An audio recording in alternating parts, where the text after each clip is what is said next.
नमस्कार विद्यार्थी मित्रो. आपण देशाच्या आर्थिक प्रगतीमध्ये मोलाची किंवा महत्त्वाची भूमिका बजावणारे व्यावसायिक सेवेचा अभ्यास करत आहोत. यामध्ये बँक किंवा बँका या प्रामुख्याने देशाच्या आर्थिक विकासामध्ये महत्त्वाची भूमिका पार पाडत असलेले आपणाला या बँका आपल्या ग्राहकांच्यासाठी ज्या ज्या प्रकारच्या सेवा देतात किंवा जी जी कार्य करतात यावरून लक्षात आलंच असेल. आज आपण या बँकिंग कार्यामधील आधुनिक कार्यप्रणाली, बँकेची आधुनिक कार्यप्रणाली अभ्यासणार आहोत.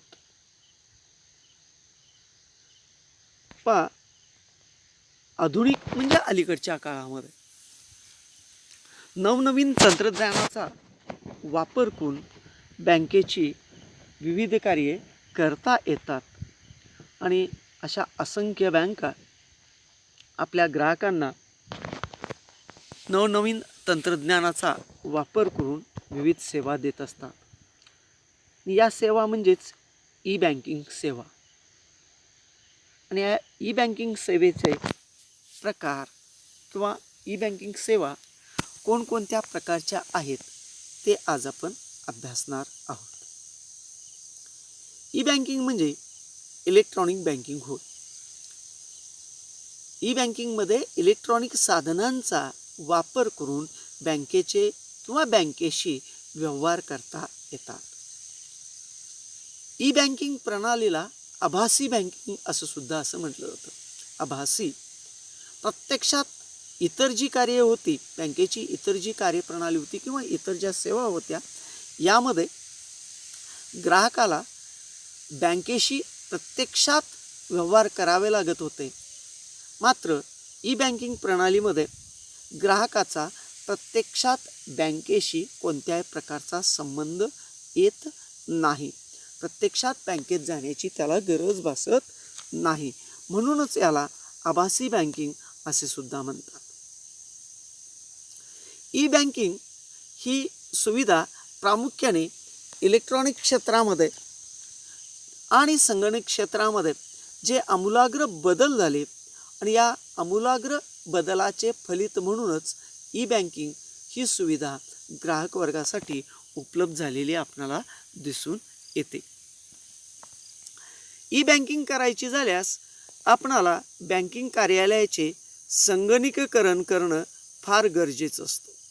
संगणकीकरणाशिवाय ई बँकिंग ही सुविधा वापरता येत नाही.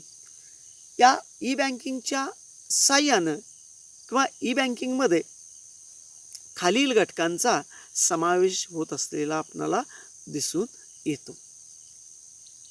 त्यापैकी पहिला घटक आहे 1 नंबर स्वयंचलित नगद प्रदान सुविधा. स्वयंचलित नगद प्रदान सुविधा.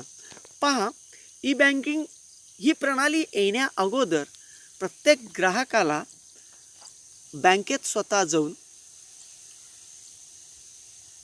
पैसे काढणा पावती म्हणजेच विड्रॉल स्लिप किंवा धनादेश देऊन तो पास करून मग कॅशियरकडून पैसे घ्यावे लागत होते.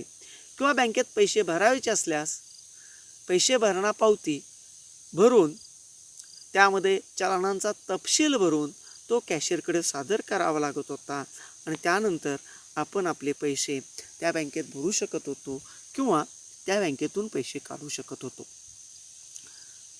आणि हे सुद्धा केवळ बँकिंग आवरमध्येच, म्हणजे 11 ते 5 किंवा अलीकडच्या कालखंडामध्ये बँकांनी ग्राहकांना विविध प्रकारच्या सेवा देण्याच्या दृष्टिकोनातून ग्राहकांच्या गरजेच्या वेळेनुसार आपले बँकिंग आवर्स म्हणजे कार्यालयीन वेळा ह्या बदललेल्या आहेत. मात्र या कार्यालयीन वेळेमध्येच आपणाला पैसे काढणे किंवा पैसे भरणे या सुविधा पूर्वी मिळत होत्या.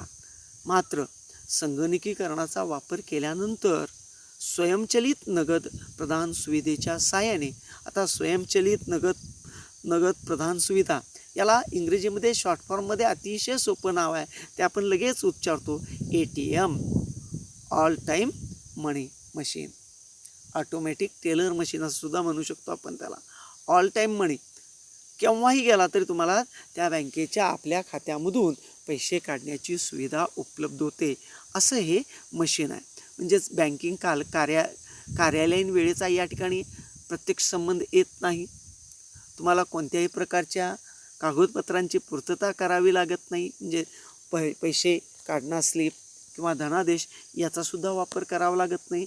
तर केवळ बँकेमार्फत तुम्हाला जे तुमचं ATM कार्ड म्हणजे स्वयंचलित नगद प्रदान सुविधा कार्ड जे दिलेलं असतं, त्या कार्डाचा सांकेतिक क्रमांक या मशीनला पुरवल्यानंतर आणि तुम्हाला आवश्यक असलेली रक्कम त्या मशीनमध्ये विशिष्ट बटन्स दाबून तुम्ही त्याची मागणी केल्यानंतर तुम्हाला ते पैसे उपलब्ध होऊ शकतात.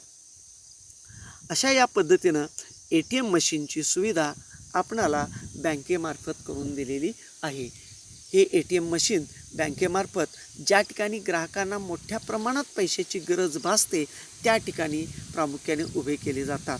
उदाहरणादाखल एखादा मोठा माल असेल तर त्या ठिकाणी सुद्धा ही सुविधा उपलब्ध केली असते. पेट्रोल पंपाच्या बाहेरच्या बाजूला ही सुविधा उपलब्ध केलेली असते. शासकीय कार्यालयाच्या बाहेरच्या बाजूला ही सुविधा उपलब्ध केलेली असते किंवा हॉस्पिटलच्या बाहेरच्या बाजूला ही सुविधा उपलब्ध केलेली असते. काही वेळेला तुमच्या निदर्शनाला असेल मोठमोठ्या कॉलेजच्या बाहेरच्या बाजूला सुद्धा किंवा त्या कॉलेजमध्ये सुद्धा एखादी छोटीशी खोली करून त्या ठिकाणी ATM मशीन्स उभे केलेले आपल्याला दिसून येतात. या ATM मशीनच्या साहाय्यानं ग्राहक वर्ग त्याला ज्यावेळी पैशाची गरज भासेल त्यावेळी तो पैसे त्या मशीनमधून काढू शकतो. मात्र आपल्या खात्यात ते पुरेसे पैसे शिल्लक असले पाहिजेत, तेव्हाच ते पैसे काढता येतील. दुसरा प्रकार आहे क्रेडिट कार्ड. क्रेडिट कार्ड म्हणजे पेमेंट कार्ड. या कार्डाच्या साहाय्यानं कार्डधारक विविध बाबींसाठी किंवा विविध घटकांच्यासाठी पैसे खर्च करू शकतात. क्रेडिट कार्ड ही सुविधा घेण्यासाठी संबंधित कार्डधारकाला बँकेकडे त्या कार्डाच्या मागणीचा अर्ज करावा लागतो आणि असा अर्ज केल्यानंतर बँक या व्यक्तीचे तरल खाते तयार करून त्या खात्यामध्ये किंवा त्या खात्याअंतर्गत त्या ग्राहकाला विशिष्ट पैसे वापरण्याची सुविधा देते. या कार्डाचा वापर केल्यामुळे संबंधित ग्राहकाला रोख पैसे स्वतःजवळ बाळगण्याची गरज भासत नाही. अतिशय सुरक्षित आर्थिक व्यवहार करण्यासाठी हे क्रेडिट कार्ड वापरणं गरजेचं असलेलं दिसून येतं. त्यामुळं असंख्य लोक क्रेडिट कार्डाच्या साहाय्याने आपले आर्थिक व्यवहार पूर्ण करत असलेले दिसून येतात. तिसरा प्रकार म्हणजे डेबिट कार्ड. डेबिट कार्ड म्हणजे असा प्रकार आहे, एखाद्या व्यक्तीने बँकेत आपले खाते सुरू केल्याबरोबरच बँक त्या व्यक्तीला डेबिट कार्डाची सुविधा प्रदान करते. डेबिट कार्डाच्या साहाय्याने आपण आपले आर्थिक व्यवहार पूर्ण करू शकतो. ज्या ठिकाणी आपण डेबिट कार्डाचा वापर करू त्या ठिकाणामधून तात्काळ आपल्या खात्यातील रक्कम ज्यांच्याशी आपण व्यवहार केलेले आहोत त्यांच्या खात्यामध्ये वर्ग केली जाते. अशी ही डेबिट कार्ड सुविधासुद्धा ग्राहकांना रोख स्वरूपात सदैव रक्कम स्वतःजवळ बाळगण्याची गरज नाही हे स्पष्ट करणारं डेबिट कार्डसुद्धा आहे. चौथा मुद्दा यातला RTGS सुविधा. तुम्ही बऱ्याच वेळा ऐकला असेल शब्द RTGS. हे प्रत्येक शब्दाचं आद्याक्षर घेऊन तयार झालेला शब्द आहे. यामध्ये एकूण 4 शब्द एकत्रित येतात. Real, R for real, T for time, G for gross आणि S फॉर सेटलमेंट. RTGS किंवा रिअल टाईम ग्रॉस सेटलमेंट म्हणजे तात्काळ निधी हस्तांतरण प्रणाली होय. तात्काळ निधी हस्तांतरण प्रणाली RTGSच्या साहाय्याने आपण तात्काळ ज्यावेळी आपण RTGSचा फॉर्म भरून त्या बँकेत देतो त्यावेळी त्या क्षणाला बँकेच्या संबंधित विभागामार्फत ज्या व्यक्तीच्या नावे तुम्ही ते पैसे पाठवणार आहात, रक्कम ट्रान्सफर करणार आहात, त्या व्यक्तीच्या खात्यामध्ये ती रक्कम हस्तांतरित केलेली किंवा पाठवण्याची सोय RTGSच्या साह्यातून होत असलेली दिसून येते.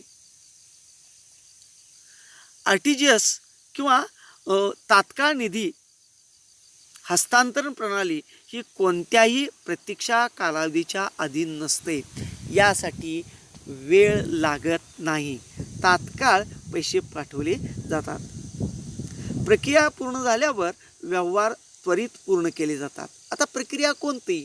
तर तुम्हाला बँकेमध्ये जाऊन RTGSचा फॉर्म भरून द्यावा लागतो. त्या फॉर्ममध्ये आपण कोणाला पैसे पाठवणार आहोत, किती पाठवणार आहोत याची माहिती भरून द्यावी लागते. आणि त्याचबरोबर तुमचा एक ब्लँक चेक कॅन्सल केलेला चेक त्या RTGS फॉर्मबरोबर तुम्हाला जोडावा लागतो. या सर्व कागदपत्रांची तुम्ही पूर्तता करून तो दस्तऐवज बँकेत प्रदान केल्यानंतर, बँकेत सादर केल्यानंतर संबंधित विभाग त्या अर्जामध्ये ज्या व्यक्तीच्या नावे तुम्हाला पैसे पाठवायचे आहेत, रक्कम हस्तांतरित करायची आहे, त्या व्यक्तीच्या खात्यामध्ये ती रक्कम तात्काळ संगणकीय प्रणालीचा वापर करून हस्तांतरित करत असते. या सुविधेमुळे 2 तासाच्या आत ग्राहकाच्या खात्यामध्ये रक्कम जमा होते. 2 तासाच्या आत ग्राहकाच्या खात्यामध्ये रक्कम जमा होत असलेली आपल्याला दिसून येते. त्याचबरोबर RTGSचं आणखीन एक वैशिष्ट्य आहे, स्थूल आधारावर म्हणजेच कुठलेही व्यवहार एकत्रित न करता स्वतंत्र व्यवहार पूर्ण केला जातो. स्थूल आधारावर ग्रॉस सेटलमेंट, तात्काळ कोणताही विचार न करता तुमचा अर्ज बँकेत सादर झाल्याबरोबर त्या कार्यप्रणालीला सुरुवात केली जाते. त्यामुळं क्षणाक्षणाला ही रक्कम ट्रान्सफर होण्याची किंवा पाठवण्याची सुविधा बँकेमार्फत उपलब्ध करून दिली गेलेली आपणाला दिसून येते. त्यामुळं कुठलेही व्यवहार एकत्रित न करता स्वतंत्र व्यवहार पूर्ण केला जातो. तिसरं वैशिष्ट्य आहे, तात्काळ निधी हस्तांतरणासाठी किंवा या सुविधेचा लाभ घ्यायचा असेल तर जास्तीत जास्त आपण 2 लाख रुपयेपर्यंतची रक्कम हस्तांतरित करू शकतो. मात्र वेगवेगळ्या खात्यासाठी वेगवेगळी रकमेची अटसुद्धा या ठिकाणी ठेवण्यात आलेली दिसून येते. मात्र सर्वसाधारणपणे 2 लाख रुपयेपर्यंतची आपण रक्कम पाठवू शकतो. ही RTGSची सुविधा असलेली आपणाला दिसून येते. 5वा प्रकार, राष्ट्रीय निधी हस्तांतरण सुविधा. राष्ट्रीय निधी हस्तांतरण सुविधा म्हणजे त्याला आपण इन शॉर्टमध्ये NEFT असं म्हणतो. पहा, तुमचं राष्ट्रीयकृत बँकेमध्ये किंवा खाजगी इंटरनॅशनल बँकांमध्ये जर तुमचं खातं असेल, उदाहरणार्थ federal bank, bank of India, state bank of India, अशा ठिकाणी तुमचं जर खातं असेल किंवा तुमच्या घरातील व्यक्तींचं कोणाचंही जर खातं असेल, बँकेत अकाउंट असेल, तर तुम्हाला बँकेमार्फत पासबुक दिलं जातं आणि त्या पासबुकमध्ये NEFT कोड दिलेला असतो. पहा, ते पासबुक तुम्ही काळजीपूर्वक पाहिलं असेल तर NEFT कोड हा दिलेला असतो. या NEFT कोड म्हणजेच राष्ट्रीय निधी हस्तांतरण सुविधा, या सुविधेच्या साहाय्यानं तुम्हाला एक कोड नंबर दिला जातो आणि या कोड नंबरच्या साहाय्यानंच आपण एका बँकेच्या एका शाखेतून दुसऱ्या बँकेच्या कोणत्याही शाखेमध्ये आपण पैसे हस्तांतरित करण्याची ही सुविधा उपलब्ध करून देण्यात आलेली आहे. NEFTच्या साहाय्याने आपण एका बँकेच्या एका खात्यामधून दुसऱ्या बँकेच्या किंवा त्याच बँकेच्या दुसऱ्या शाखेमध्ये आपण पैशांचं स्थानांतरण किंवा हस्तांतरण करू शकतो. मात्र यासाठी आपणाला जो NEFTचा कोड नंबर दिलेला असतो, तो कोड नंबर त्या ठिकाणी प्रविष्ट करणं गरजेचं असतं. तपशीलवार याची माहिती द्यावी लागते, तरच या NEFT सुविधेचा लाभ घेता येतो. आता मगाशी जो मुद्दा आपण अभ्यासला तो म्हणजे RTGS आणि NEFT यामधला मूलभूत फरक काय आहे? तर RTGS मध्ये स्वतंत्र प्रत्येक फॉर्माचं स्वतंत्रपणे पैशांचं हस्तांतरण केलं जातं, मात्र NEFT मध्ये तसा प्रकार केला जात नाही. जेवढे बँकिंग हावर असतील त्या बँकिंग हावरमध्ये प्रत्येक अर्ध्या तासाच्या कालखंडामध्ये किती अर्ज येतील तेवढे अर्ज एकत्रित केले जातात आणि त्यांचे ॲटवन्स एकाच वेळी ते सर्व अर्ज निकाली काढले जातात किंवा त्या अर्जांच्या रकमेचं हस्तांतरण केलं जातं. म्हणजेच RTGS मध्ये पहा, तुम्ही 11:05 फॉर्म दिला तर तुमचा 11:05 वैयक्तिक तुमचाच फॉर्म त्या ठिकाणी काय केला जाईल, पाठवला जाईल. 2 तासाच्या आत तो कंप्लीट होऊन जाईल. पण NEFT मध्ये 11 ते 11:30 या कालखंडामध्ये जितके अर्ज आले असतील तेवढे सर्व अर्ज 11:30 वाजता काय केले जातील, NEFTच्या साहाय्यानं क्लिअर केले जातील. हा यामधला प्रमुख फरक असलेला आपल्याला दिसून येतो. पुढचा मुद्दा आहे नेट बँकिंग किंवा मोबाईल बँकिंग. अलीकडच्या कालखंडामध्ये तुम्ही ऑनलाईन परचेसेस मोठ्या प्रमाणात करत असलेलं आपल्याला दिसून येत आहे. ऑनलाईन परचेसेस आपण मोठ्या प्रमाणात करत असलेलं आपल्याला दिसून येत आहे. किंवा सध्याच्या कालखंडामध्ये लॉकडाऊन सुरू असताना कर्मचाऱ्यांचे पगार भागवण्याची सुद्धा अडचण मोठ्या प्रमाणात झालेली होती आणि अशावेळी प्रामुख्याने नेट बँकिंग किंवा मोबाईल बँकिंग ही प्रणाली अर्थव्यवस्थेला चालना देण्याच्या दृष्टिकोनातून फार उपयुक्त झालेली आपल्याला दिसून येते. कारण का बँकांसुद्धा काही कालखंड बंद ठेवण्याचा आदेश शासनाकडून या लॉकडाऊनच्या पिरियडमध्ये झालेला होता आणि लोकांनीसुद्धा बाहेर गेलो तर आपणाला संसर्ग होईल या दृष्टिकोनातून बाहेर जाऊन बँकिंग व्यवहार करणं सुद्धा टाळलेलं होतं. मग अशावेळी आपण मोबाईलच्या साहाय्याने नेट बँकिंग करून आपण आपल्या गरजांची पूर्तता केलेली आपल्याला दिसून येते. उदाहरणादाखलच जर घ्यायचं म्हटलं तर तुमच्या मोबाईलचं जे रिचार्ज मारताय तुम्ही, टॉकटाईमचं रिचार्ज मारताय, तो टॉकटाईमचा रिचार्जसुद्धा नेट बँकिंगच्या साहाय्यानंच होत असलेला आपल्याला दिसून येतो. किंवा तुमच्या घरी जर स्वतंत्र डिश जर तुम्ही उभी केली असेल, टाटा स्काय, एअरटेलची किंवा डिश TVची, त्याचंसुद्धा तुम्हाला जे रिचार्ज मारावं लागतं ते रिचार्ज आपण या नेट बँकिंगचा वापर करूनच केलेलं आपल्याला दिसून येतं. अतिशय सुरक्षित पैशांचं स्थानांतरण करणारी सुविधा म्हणजेच नेट बँकिंग होय. मागच्या वर्षी आपल्या पंतप्रधानांनी डिजिटल इंडिया हा प्रोग्राम हाती घेतला आणि डिजिटल इंडियाच्या सहाय्यानं डिजिटल आर्थिक व्यवहार पूर्ण करण्यासाठी जनतेला, आपल्या देशातील नागरिकांना पंतप्रधानांनी आव्हान केलं आणि त्यानुसार आपणाला विविध कार्डांच्या सहाय्यानं कार्ड स्वाईप करून आपले व्यवहार पूर्ण करावेत असे आव्हान केलं. आणि यामुळे या नेट बँकिंग किंवा इलेक्ट्रॉनिक बँकिंग प्रणालीमुळं कोणत्याही प्रकारचा गैरव्यवहार होणार नाही, टॅक्स ॲक्युरेट कॅल्क्युलेशन करता येतो, याचे हे लाभ आपणाला नेट बँकिंग किंवा बँकिंगच्या सहाय्यानं होत असलेले आपल्याला दिसून येतात. नेट बँकिंग सुविधा आपल्याला जर वापरायची असेल तर आपल्या मोबाईलचा नंबर बँकेमध्ये आपणाला द्यावा लागतो. या मोबाईल नंबरच्या सहाय्यानंच आपण या सेवेचा वापर करू शकतो. केवळ मोबाईल नंबरचाच वापर करून या सेवेचा आपल्याला लाभ घेता येत नाही, तर त्यासाठी आपल्याकडं नेट बॅलन्स, इंटरनेटचे सुद्धा अकाउंट किंवा इंटरनेटचा बॅलन्स तुमच्या मोबाईलमध्ये असणं गरजेचं आहे. इंटरनेटचा बॅलन्स असेल तरच आपण या नेट बँकिंगचा लाभ उठवू शकतो. सध्या जसं आपले लॉकडाऊनच्या कालखंडामुळे आपणाला जसं आपला अभ्यासक्रम पूर्ण करण्यासाठी नेट बॅलन्स फार गरजेचं आहे. आपल्या मोबाईलमध्ये नेटचा बॅलन्स असेल, इंटरनेट असेल तरच आपण आपला अभ्यासक्रम पूर्णपणे अभ्यासू शकतो किंवा त्याचा आपण आढावा घेऊ शकतो. माझे विविध प्रकारचे लेक्चर्स तुमच्यापर्यंत पोहोचू शकतात, त्याचा तुम्ही लाभ घेऊ शकता. हे केवळ इंटरनेटचा बॅलन्स तुमच्या मोबाईलमध्ये असेल तरच होऊ शकतं, अन्यथा होऊ शकत नाही. म्हणून नेट बँकिंग किंवा मोबाईल बँकिंग सुविधेचा वापर जर करायचा असेल तर आपल्याजवळ इंटरनेट असणं फार गरजेचं आहे. त्याचबरोबर भ्रमणध्वनीच्या सहाय्यानं आपण ही सेवा उपलब्ध करून घेऊ शकतो. आणि शेवटचा मुद्दा आहे तात्काळ पैसे देयक सुविधा.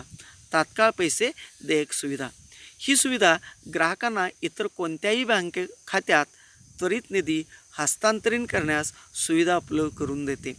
या सुविधेच्या सहाय्याने ग्राहक एका बँकेमधून दुसऱ्या बँकेमध्ये आपले पैसे तात्काळ एका खात्यातून दुसऱ्या खात्यामध्ये ट्रान्सफर करू शकतो. उदाहरणादाखल आता KDC बँकेचं आपण उदाहरण घेऊया. कोल्हापूर जिल्हा मध्यवर्ती बँक, कोल्हापूर जिल्हा सहकारी मध्यवर्ती बँकचं उदाहरण घेऊया.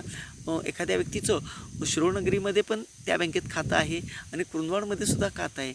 शिरोळमधून कुरुंदवाडमध्ये पैसे जर ट्रान्सफर करायचे असतील तर या सुविधेचा लाभ घेऊन ती व्यक्ती शिरोळमधील पैसे कुरुंदवाडमध्ये ट्रान्सफर करून कुरुंदवाडमध्ये त्या पैशाचा लाभ घेऊ शकते. अशा पद्धतीनं ही ई बँकिंग प्रणाली ग्राहकांना विविध सेवा पुरवण्यासाठी मदत करत असलेली दिसून येते. आणि यामुळं या बँकिंग सुविधेचा ई बँकिंग सुविधेचा जर ग्राहकांनी वापर केला तर त्यांच्या आर्थिक व्यवहारांची गती वाढलेली दिसून येते आणि त्यामुळं अर्थव्यवस्थेला फार मोठी चालना मिळत असलेली दिसून येते.